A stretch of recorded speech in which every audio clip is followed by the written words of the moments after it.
Let's get right ahead. Let's get into this game. So the final score was 41-32 in favor of the Broncos. This was a shootout for the ages. Definitely one of the most entertaining games I've seen in a while.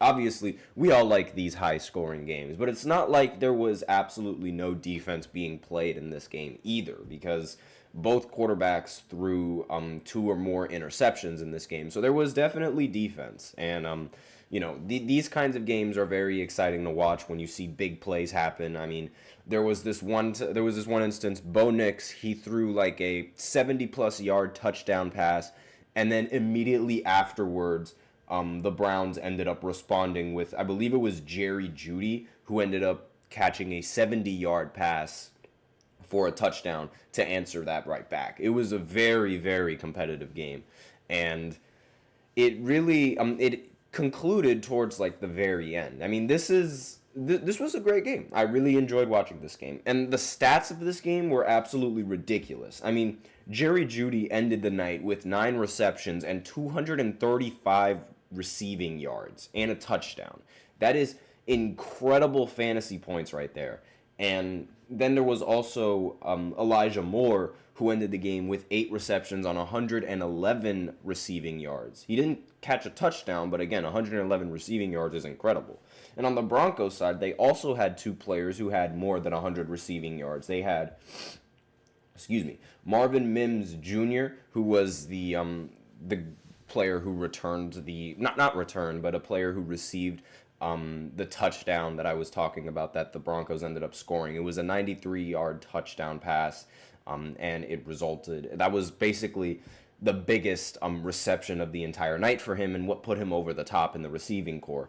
And then there was also Cortland Sutton, who ended the game with 6 receptions on 102 receiving yards in the game, which was also very impressive. Again, this game was like all around, this game felt like a little bit of a Madden game, honestly. Like, when those like in those games you have those the high scoring games, and then you have like some defensive stops here and there because both quarterbacks are being a bunch of gunslingers. Because Bo Nix in this game, he completed 18 of his 35 passes and threw for 294 yards, but he did end up with 2 interceptions, and he only threw for 1 touchdown. But regardless, they came out with the win thanks to their defense and thanks to Jameis Winston. Now, in this game, I guess Jameis Winston wanted to be Santa, because Christmas came early for the Broncos in this one, because he gave them 3 interceptions, and 2 of them were pick sixes. So in total, he threw 6 touchdowns, 2 of them to the other team, 4 of them to his own team, and he threw for 497 passing yards in this game. Which was, he threw the ball 58 times, but still, that number is ridiculous, especially coming in from someone with Jameis Winston. But this is literally, like, a lot of people on the internet are dubbing this as the ultimate Jameis Winston game, because it's like, you'll get some great moments from Jameis, and then you'll get some of the worst moments ever imaginable from Jameis, and this game was the perfect example from that. It was like, I don't know if you guys remember this, but his last season, I believe, in Tampa Bay, or one of the last seasons, I believe. The season before Tom Brady got to Tampa Bay. I'm sure a lot of people will remember that a little bit more. But Jameis Winston, he threw 9 more interceptions that year than any other player. So he threw like 30-something interceptions. I think it might have been 30 interceptions, and was the first quarterback since, ironically, another Tampa Bay quarterback to throw that many interceptions. And despite all those interceptions, the team was 7-9. They didn't win their division, but they had, again, it was a 7-9 record, so it was solid. It wasn't great, it was solid. And it was most of the games, well, there were a couple of games where they ended up losing by 1 score or like by 1 little mistake. And their record could have easily been better than 7-9 that year, but it's like, I remember they lost to the Giants that year when the score was like, when both teams had 30 points and their kicker missed a chip shot field goal. I don't remember the exact score of that game, but I do know that the Giants ended up winning because thanks to the Tampa Bay's kicker missing. And then they also lost 2 overtime games in that season where I believe they never touched the ball. And it was, again, these were like only a few plays away from being able to win a lot of these games. And the Bucks offense that year was ninth in points per drive and 11th in yards per drive. And despite Jameis Winston throwing 30 interceptions, he still led the league in passing yards, and he was top 2 in passing touchdowns in the league. So the team was much better than their record, very talented. Also, one of the reasons why Brady won a Super Bowl the next year, but no one wants to talk about that. But that year basically just sums up Jameis Winston, what you're going to get from him. And this game sums it up along with that season as well. You're going to get good moments from Jameis, but you're also going to get some stinkers and some really bad moments that end up costing the game. I mean, those pick sixes that he threw and the final one at the end of the game to seal the win for the Broncos, those were really bad passes. Like, in fact, those three, he was good in this game outside of 3 passes. And you can argue that he was good outside of 2 passes more so than he was good outside of 3. But it's like, these moments are, football is a game of inches, and these moments were what caused him to lose the game. But aside from that, great win and for the Broncos, and I really like these kinds of games. It doesn't, like, these quarterbacks, they did not go for checkdowns. They did not go for many checkdowns. They were like, we're either going to put the ball in the end zone or we're going to take a shot, which is, those are the kind of games that I like. But it's just the league has sort of evolved into a more efficiency-based league where it's like, you got to maintain this efficiency, you got to do this, and you got to do that. And it kind of makes the game a little bit boring because I know, like, one of the things that I absolutely despise is, let's say it's 3rd and 10, right?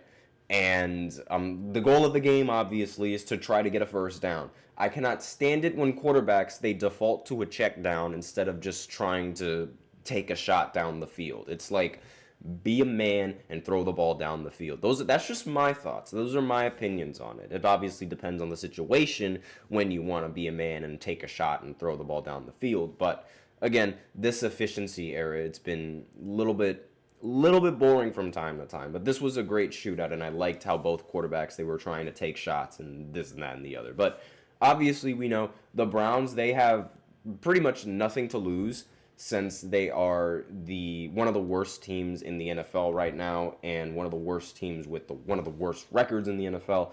But the Broncos, they were fighting for something. They've been trying to fight for a spot in the postseason. Now, they're in the AFC West, and the Chiefs obviously already clinched a playoff spot.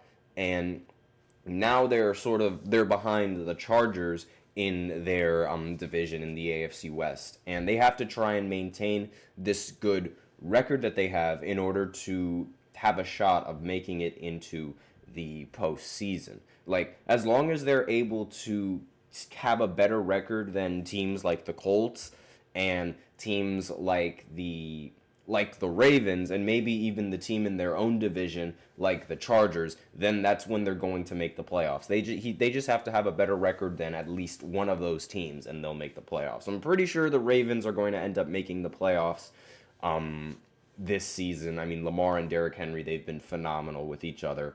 And the Chargers, they seem to be like in a good spot as well, so that might be a team that they're also not going to be able to pass, even though their records are really close. Like, the Chargers are 8-4, and the Broncos, they're 8-5. So, really, the most realistic option that I can see, where is that they have to have a better record than the Colts, and once they have a better record than the Colts, then they ultimately clinch the playoffs, because it'll go like this, right? So the Chiefs are going to make it, obviously. The Bills are also going to make it because they clinched as well. And the Steelers most likely going to make it. If the Steelers aren't going to be able to take that home wild card, then it'll be the Ravens who are going to take that home wild card. So you can flip-flop between either of them to figure out which one is going to be, which one would take the home or away game. It wouldn't really matter. And then in the AFC South, the Texans are probably going to take the home wild card spot. And the Colts, they aren't really as close to the Texans as the Broncos are close to the Chargers. And the Colts, they do not have, they're not as close to the Broncos as they are to the Texans. Actually, they're more or less the exact same between the Broncos and the Texans. So if the Texans lose out, then there is a chance that the Colts could take the home wild card. But regardless, it seems like the Broncos, they're in a really, really good position to make the postseason right now. And that would be really impressive when you have a rookie quarterback. Obviously, like normally, if situations were a little bit different, like if the season was played out a little bit different, then it would probably be the Cincinnati Bengals who would make it to the postseason instead of the Broncos. Because, I mean, the Bengals, their biggest problem is, shockingly, their defense. Like, this is Joe Burrow having a Drew Brees kind of season, or even a Peyton Manning kind of season. I think Drew Brees makes a little bit more sense, because it's like, he's playing phenomenally. He is playing absolutely great. But the defense is holding the team down. Similar to how on the Saints, Drew Brees would be absolutely phenomenal and he would be incredibly efficient, but his defense would be ranked as the worst defense in the league, ultimately holding him back. And they would miss postseasons because of their defense. Their offense would be number one ranked, but their defense, because they can't stop a nosebleed, would cost them games. It's a similar concept here with the Bengals. So that's really all that I have in this segment. Again, great game, and the Jameis Winston experience was the Jameis Winston experience. And so we're going to go and shift our focus to NBA basketball, because LeBron James, my glorious king, he is playing like absolute... I can't even finish that sentence. It's so bad. That is how bad he has been playing. There are no words to describe it. In fact, it's otherworldly. We've never seen LeBron play this bad before. So I'll be right back after this short break. Be sure to stay tuned. I feel like I'm losing my mind. Is everybody in the world blind?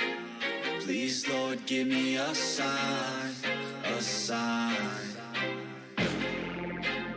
I feel like I'm losing my mind. Is everybody in the world blind? Please, Lord, give me a sign, a sign. I wanna be the greatest. Everybody on the fake shit. I look around and feel like everybody is the fakest. I make this every day and I'm impatient, hoping one day I blow up from the basement. Statement, the top is so vacant. I don't hear shit that I think is amazing. Waiting for my day when I'm playing sold out shows for 1,000 faces. Hey, give me that crown, get in my way and to be put down. It ain't your place, all this my town. If I want that shit, then I'll get it right now. I'm losing it, the noose it fits. I'm losing shit, a stupid myth. You choose to live or choose to dip. You choose to fight or lose your grip and lose a gift. I feel like I'm losing my mind. Is everybody in the world blind? Please, Lord, give me a sign, a sign. I feel like I'm losing my mind. Is everybody in the